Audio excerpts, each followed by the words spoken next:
A dark elf sorcerer, a warrior, a blood knight, and an elf walk into a tavern. They have a brief chat with the cowardly locals, then wander off to a nearby dungeon to whomp horrid beastmen in the face and groin. That's pretty much the plot of Warhammer Quest 2. Not that it's the plot you're going to be playing the game for. What's going to drag you into this strategic RPG is the combat. It's tactical, it's taut, and it takes no prisoners. Throw in a bunch of gear, a smart leveling system, and a whole host of characters to collect, and you're left with one of the shiniest turn-based battlers we've seen on the App Store for ages. The game takes place in some of the dankest corridors of the Warhammer world. You can expect to fight giant spiders, skittering beasts, and all manner of other abominations as you work your way through.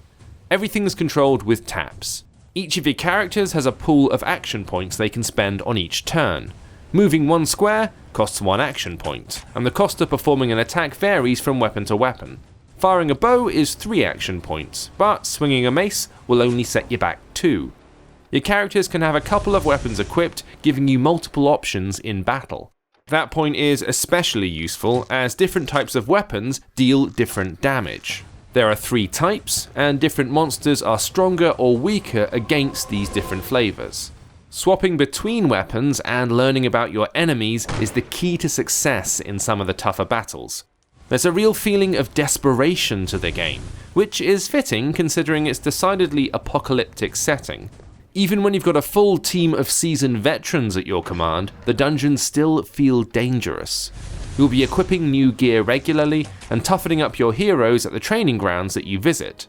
There are random events when you're on the road as well, and they serve to make the world feel alive. Warhammer Quest 2 builds on the successes of its predecessor.